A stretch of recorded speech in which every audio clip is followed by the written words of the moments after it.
నమస్తే సార్. నమస్తే సార్ చెప్పండి, ఇప్పుడు సజ్జల రామకృష్ణ గారిది ఒక ఇష్యూ ఉంది. ఏంటంటే సీట్ ఇవ్వట్లేదు ఆయనకి కూడా, అంటే సీనియర్స్కి ఇవ్వట్లేదు కాబట్టి వారసులు తీసుకొచ్చారు. అలాగే ఈయనకు కూడా ఇవ్వట్లేదు అని చెప్పేసి అదొక ఇష్యూ ఉంది. అలాగే ఆడుదాం ఆంధ్ర బ్రాండ్ అంబాసిడర్ అంబటి రాయుడు ఇప్పుడు క్రికెట్ మ్యాచ్ ఆడాలి అని చెప్పేసి ఇందులో వైసీపీకి రాజీనామా చేశారు.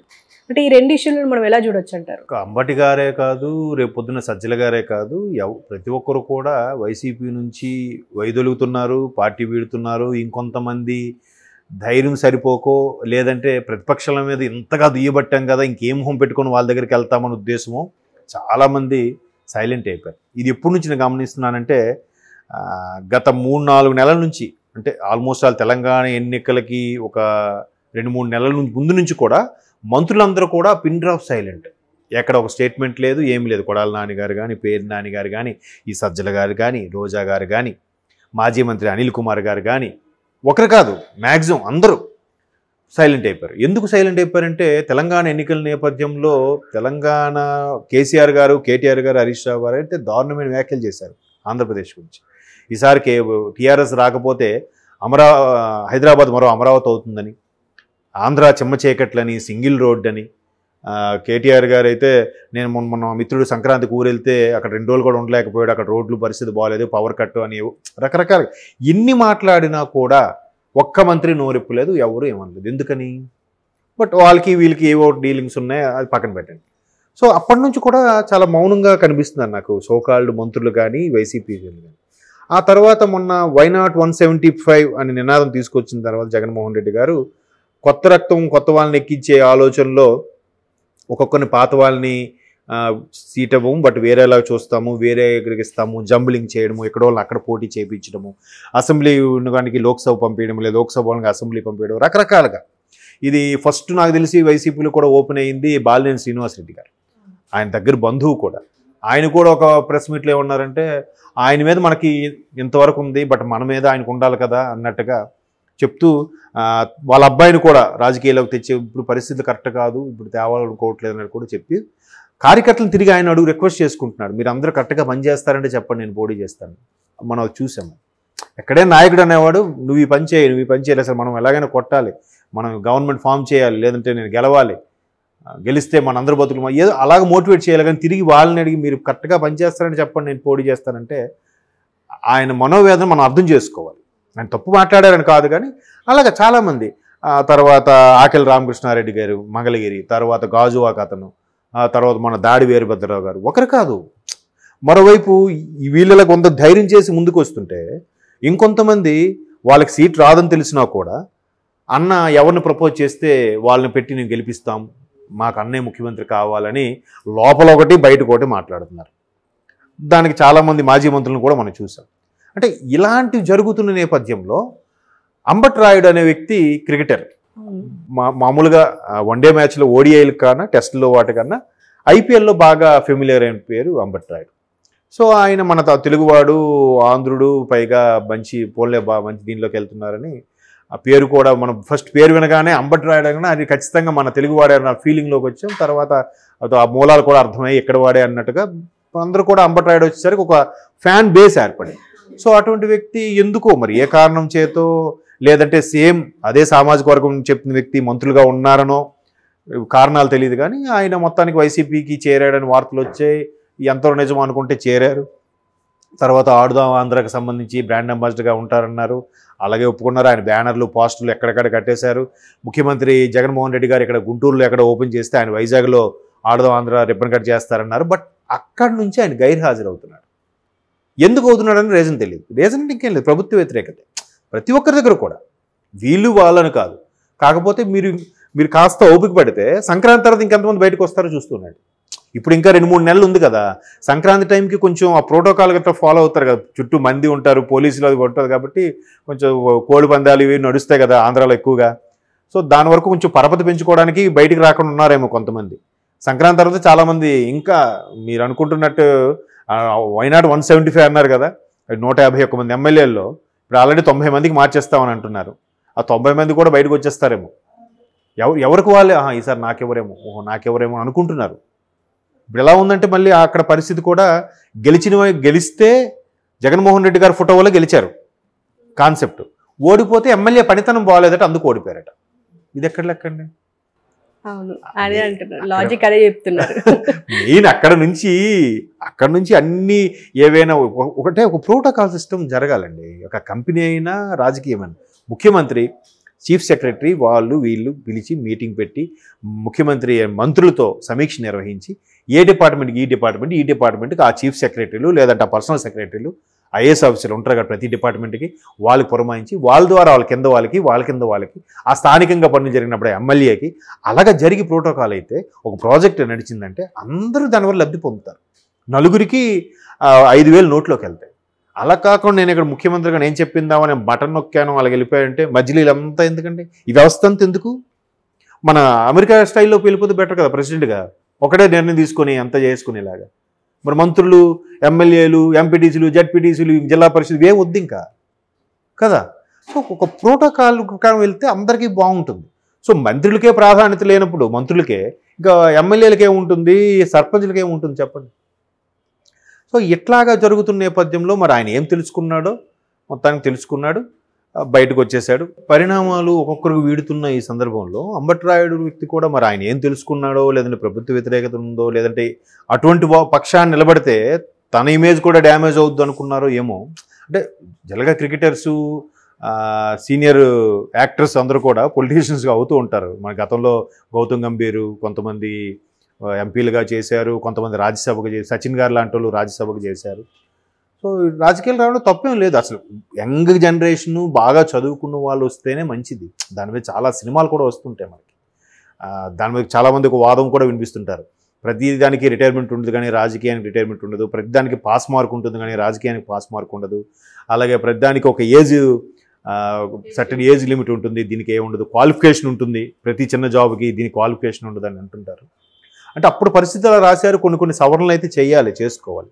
So whatever it may be, cricketers young generation ఎవరైతే ఉన్నారో వాళ్ళు వస్తే మంచిదే. బట్ పవన్ కళ్యాణ్ గారి సిద్ధాంతాలు అందరూ నచ్చిన వాళ్ళే. ఇప్పుడు ఆయన నిజంగా ఎంత గ్రేట్ అంటే 2019 ఎలక్షన్స్లో 2 స్థానాల్లో ఓడిపోయినా కూడా ఒక్క సీటు గెలుచుకున్నా ఒక్క సీటు కూడా మళ్ళీ షిఫ్ట్ అయిపోయింది వైసీపీలోకి.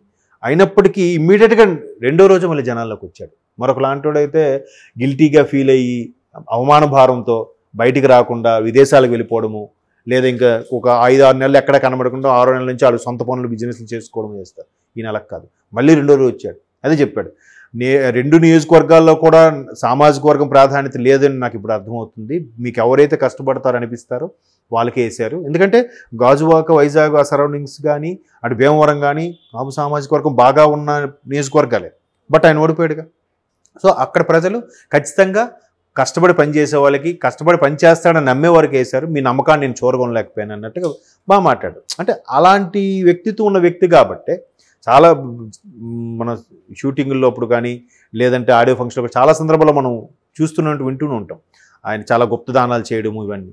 సో 10 ఏళ్ళు అయినా కూడా ఇప్పటికి ఆయన ఏం చెప్తున్నాడు, ఇప్పుడు అక్కడ కూడా వైసీపీ వాళ్ళు వీళ్ళని చిచ్చు పెట్టాలని చూసి ఎవరు ముఖ్యమంత్రి ప్రకటించారో తేల్చుకోండి అని మాట్లాడినప్పుడు కూడా అంత అనుభవజ్ఞుని చంద్రబాబు సిబిఎన్ గారు ఉంటుండగా అతను అనుభవంలో పనిచేయడం కూడా నాకు ఏమాత్రం అభ్యంతరం లేదు, అలా చేస్తేనే కదా నాకు కూడా కొంత అనుభవం వస్తుంది అన్నట్టు కూడా చెప్తాను.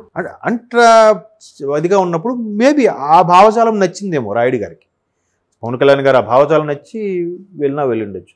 అంబటి రాయుడు గారు beyond the cricket Pawan Kalyan గారు ఫ్యాన్ ఏమో ఎవరో తెలుసు, సినిమాల పరంగా అయ్యిండొచ్చు కదా, తెలుగువాడే కాబట్టి. సో కాబట్టి జనసేన, టీడీపీ 2 ఆప్షన్స్ ఉన్నాయి, వేరే ఆప్షన్స్ లేవు. ఈ మరోవైపు టీడీపీలో కూడా లోకేష్ గారికి ప్రాతినిధ్యం కొంత పెరిగిన తర్వాత చాలా వరకు యూత్ అట్రాక్ట్ అవుతున్నాడు. ఆయన కూడా చాలా మేకోవర్ అయ్యాడు. అంటే బాడీ లాంగ్వేజ్ కానీ, మాట తీరు కానీ, అంటే పర్సనాలిటీలో కానీ చాలా చేంజ్ అయ్యాడు. అలా అంతే, అలాగే ఛాలెంజ్గా తీసుకొని చేంజ్ అవ్వాలి. ఆయన ఒక ఇంటర్వ్యూలో కూడా, అన్స్టాబుల్ ఇంటర్వ్యూలో కూడా అదే చెప్పారు లోకేష్ గారు. నన్ను పప్పు అన్నారు, దద్దమ్మ అన్నారు, మాట్లాడవు రాదన్నారు. ఇప్పుడు ఆయన అన్నారు బాగానే ఉంది.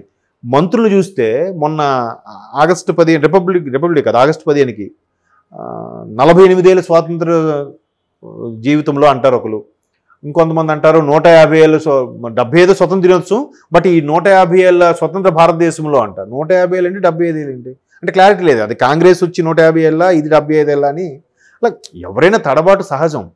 కాకపోతే కొంతమందికి అలాగా ఆపాదించేసి ఏదో మాట్లాడుతుంటారు. ఇంకా అధినేత వ్యక్తి కింద స్క్రిప్ట్ చూసే చదువుతుంటాడు ఆయన ప్రతిదీ కూడా. మరి దాన్ని మనం ఏం చేస్తాం? ఎవరు స్టైల్ వాళ్ళకు ఉంటుంది, అంత మాత్రాన తప్పు పట్టేయడం కాదు. సో ఇటువంటి యంగ్ జనరేషన్ ఉంది కాబట్టి అంబటి రాయుడు లాంటి వాళ్ళు అట్రాక్ట్ అయ్యి ఉండొచ్చు. ఇకపోతే సజ్జల గారు కూడా టికెట్ ఇవ్వట్లేదని అంటున్నారు కాబట్టి ఈ మధ్యకాలంలో సజ్జల గారు పార్టీలో కీలక నేతగా మారిన తర్వాత ఆయన మీద ఒక అభియోగం ఏంటంటే ముందు ఆయన నెంబర్ వన్ జగన్మోహన్ రెడ్డి గారు అయితే, నెంబర్ 2 ఆయన విజయసాయి రెడ్డి అనే విషయానికి వస్తే ఆయనే ఎక్కువగా ఇది అవుతున్నారు. ఆయన సీన్లోకి వచ్చిన తర్వాతే ప్రతిపక్ష నేతలను కూడా బాగా తిట్టించడం అనే కల్చర్ స్టార్ట్ చేశారు. సో ఆయన చాలా వరకు ఆయన ఇచ్చిన సలహా వరకే ఇది అవుతుంది. ఒకవేళ ఆయన ముఖ్యమంత్రిని కలవడానికి వెళ్ళినా ఆయనే ముందు ఆపేస్తున్నారు. ఇక రకరకాలుగా ఆయన కనుసన్నలను జరుగుతుంది. ఈవెన్ సోషల్ మీడియా కూడా వాళ్ళ అబ్బాయి పేరు సజ్జల, ఆయన పేరు సంథింగ్, ఆయన పేరు మీద ఎక్కువగా నడుస్తుంది కాబట్టి మొత్తం వాళ్ళే చూసుకుంటున్నారు, మాకు ఎవరికి ప్రాధాన్యత ఇవ్వట్లేదని కూడా కొన్ని విమర్శలు ఉన్నాయి, అభియోగాలు ఉన్నాయి. కాబట్టి ఆయనకు కూడా వీళ్ళందరూ మొత్తానికి చెప్పాలని చూశారు. మొన్న అయితే ఒక రాయలసీమ ఎమ్మెల్యే వచ్చి ఆర్గ్యూ కూడా పెట్టుకున్నారు, రాయదుర్గం ఎమ్మెల్యే అని. సో తాడేపల్లి క్యాంపస్ దగ్గర ఆర్గ్యుమెంట్ కూడా చేశారంట. అంటే మాకెందుకు ఎవరు, ఏంటి ప్రాబ్లం, మేము గెలుచుకున్నాం కదా, మేము ఎంత ఆదరణ తెచ్చుకున్నాం కదా అని. సో అలాంటి పరిస్థితుల్లో సజ్జల గారికి కూడా ఇవ్వట్లేదని అంటే మేబీ ఈయన మీద ఇంకెవరు చెప్పారో ముఖ్యమంత్రి జగన్మోహన్ రెడ్డి గారికి. సజ్జల కొంచెం సీనియర్, సో యంగ్ జనరేషన్కి ఇద్దాం అనుకుంటున్నారు కాబట్టి అలా ఇస్తారేమో, లేదంటే ఆయన బుజ్జగించి వాళ్ళ అబ్బాయికి పెడదాం అనుకుంటున్నారు, లేదంటే మీరు ఇంకో దగ్గర పోటీ చేయండి అంటున్నారు. ఒకవేళ పోటీ చేసిన వాళ్ళు ఆలోచిస్తున్నారు కానీ ₹1 కాయిన్ ఇక్కడ ఈ ఊర్లో చెల్లలేదనుకోండి, పక్క ఊర్లో చెల్లుతుందా? ఎక్కడైనా అంతే కదా. సో మరి వాళ్ళ ఆలోచన ఏంటంటే చూడాలి. ఎలక్షన్స్ ఇంకా టైం ఉంది, ఈలోకి ఇంకా ఎన్ని మార్పులు చేర్పులు అవుతాయో. చాలామంది పార్టీని వీడుతున్నారు, ఇంకా ఆప్షన్స్ లేక టీడీపీ జనసేనలోకి వెళ్తున్నారు. టీడీపీ జనసేనలో కూడా ఆప్షన్స్ తక్కువే ఉన్నాయి. ఎందుకు? ఇప్పుడు టీడీపీ ఒక్కటే అయితేనే ఇంతమంది పోటీగా ఉన్నారు, ఎవరెవరికి ఇవ్వాలి, బుజ్జగింపులు అవన్నీ ఉంటాయి. ఇప్పుడు జనసేన అయింది కాబట్టి జనసేనకు ఒక 30 సీట్లు తీసుకెళ్ళిపోతుంది, అలాగే పార్లమెంటు కూడా ఒక 2-3 స్థానాలు తీసుకెళ్ళిపోతుంది. ఇలాంటి సందర్భంలో ఇంకా వాళ్ళే సర్దుబాటు అవునప్పుడు ఇంకా కొత్తగా వచ్చిన వాళ్ళకి ఏం ఛాన్స్ ఇస్తారు? ఇవ్వకూడదు కూడా. దీన్ని బేస్ చేసుకుని కూడా చంద్రబాబు నాయుడు గారు ఒక స్టేట్మెంట్ ఇచ్చారు, మ్యాక్సిమం కుటుంబం నుంచి ఒకరికి ఇద్దాం అనుకుంటున్నాము, మీరే తేల్చుకోండి అన్నట్టుగా కూడా ఆయన ఒక స్టేట్మెంట్ ఇచ్చారు. సో ఇవన్నీ చూసుకొని ఇంకా ఆప్షన్ లేక షర్మిల గారు ఎలాగో పీసీసీ చీఫ్గా ఉండబోతున్నారు కాబట్టి కాంగ్రెస్ నుంచి పోటీ చేస్తారని కూడా అంటున్నారు.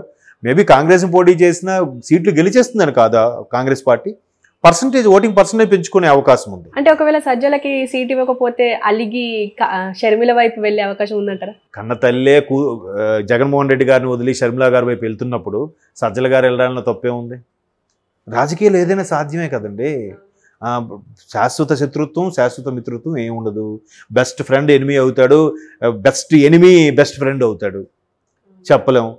కాబట్టి ఏదైనా సహజమే. చెప్పాను కదా ఇంతకుముందు, ఒక మంది మార్బులు వాళ్ళ చుట్టూ ఒక రకమైన వాతావరణం, రాజకీయ వాతావరణం ఉన్నప్పుడు ఒక్కసారిగా వాళ్ళు ఎవరూ లేరు, నన్ను పట్టించుకోవట్లేదు, నాకు ఎవరూ విలువ ఇవ్వట్లేదు అని ఫీలింగ్ వచ్చినప్పుడు రాజకీయ నాయకులు చాలా డిప్రెషన్లోకి వెళ్ళిపోతారు, ఇన్నేళ్ళు పదవిలో ఉండి అనుభవించిన తర్వాత. కాబట్టి వాళ్ళు పదవుల కోసం లేదంటే ఎలాగైనా జనాల్లో నా పేరు వినబడాలి, జనాల్లో మెసులుతూ ఉండాలి, ఏదో ఒక పరంగా ఉండాలి అనుకున్న సందర్భంలో మేబీ కాంగ్రెస్ వైపు వెళ్తే కనీసం షర్మిల గారు రికమెండ్ చేసి ఆ రాజ్యసభకే వెళ్ళొచ్చేమో, లేదంటే ఇంకా ఏఐసీసీలో కీలక పదవి తీసుకోవచ్చు, ఇంకేదైనా చేయొచ్చు. నేషనల్ పార్టీ కాబట్టి ఇక్కడ లేకపోయినా పక్క రాష్ట్రంలోనే ఉంటుంది కదా, అలాంటి థాట్స్ కూడా ఉంటాయి. మనకి ఎలాగా వీళ్ళు ఆదరించట్లేదు, బీజేపీలోకి మనకు తీసుకోవడం, సరే కాంగ్రెస్లోకి వెళ్దాం, ఎలాగా క్యాలిక్యులేషన్ అంతే. సో ఖచ్చితంగా వాళ్ళు ఉంటాయండి, plan A, plan B, plan C కూడా ఉంటుంది నాకు తెలిసి, మీరు అన్నట్టు జడ్ వరకు. ఏది బెటర్గా ఉంటే అప్పటికప్పుడు దాంట్లో షిఫ్ట్ అయిపోవడం, జంప్ అయిపోవడం. ఉన్నామా లేదా, పలానా పార్టీలో అధికార ప్రతినిధిగా ఉన్నాం, పలానా పార్టీలో ఇలా ఉన్నాం, ఛానల్స్ పిలిచే ఇంటర్వ్యూలకు వెళ్తున్నాం, అధిపక్షంగా ఉన్నామని ఆలోచిస్తారు. సో మేబీ సజ్జల గారి మీద అయితే చాలా విమర్శలు అయితే ఉన్నాయి, ఇలాగా కొత్త ఎవరికి కూడా ముఖ్యమంత్రిని కల్పించే అవకాశం ఇవ్వట్లేదు చాలా వరకు అన్నట్టుగా రకరకాలుగా ఉండడం వల్ల కొంతమంది ఆ రీజన్స్తో కూడా కొంతమంది పార్టీ వీడుతున్నారని కూడా కారణాలు ఉన్నాయి. మేము చూద్దాం. సజ్జల గారు కూడా ప్రతిదీ కూడా జగన్మోహన్ రెడ్డి గారిని ఏగవాళ్ళని ఇవ్వకుండా చేసి చాలా విమర్శలు చేసిన సందర్భాలు కూడా ఉన్నాయి. ఆయన మిగతా వాళ్ళతో కూడా చేయించారని, ఆయన సూచనల ప్రకారమే వీళ్ళందరూ దియబడతారని, అసలు మంత్రి పదవి ఇస్తే ఫస్ట్ క్వాలిఫికేషన్ ఇదేనంట. ముందు చంద్రబాబు గారిని తిట్టాలి, లోకేష్ గారిని తిట్టాలి. అది బాగా తిట్టగలుగుతారంటేనే మంత్రి పదవి ఆఫర్ చేస్తారు. అదే మెయిన్ క్వాలిఫికేషన్ అంట. అంటే ఇట్లాంటి వార్తలు కూడా వినిపించాయి మనకి. సో మేబీ సజ్జల గారు కూడా అక్కడ ఒక టికెట్ ఇవ్వకపోయినా పార్టీకి అండగా, జగన్మోహన్ రెడ్డి గారికి అండగా ఉంటారా, లేదా చెప్తారు కదా మేము మాకు కావాల్సింది ముఖ్యమంత్రి జగన్మోహన్ రెడ్డి కానీ మాకు ఇదేం కాదు, ఎవరు ఇచ్చినా పోటీ నిల్చోబెట్టినా మేము సపోర్ట్ చేస్తామని. ఈ మాటలు ఎంతవరకు ఉంటాయో చూద్దాం. మీరు చూస్తారు, నేను చూస్తాను.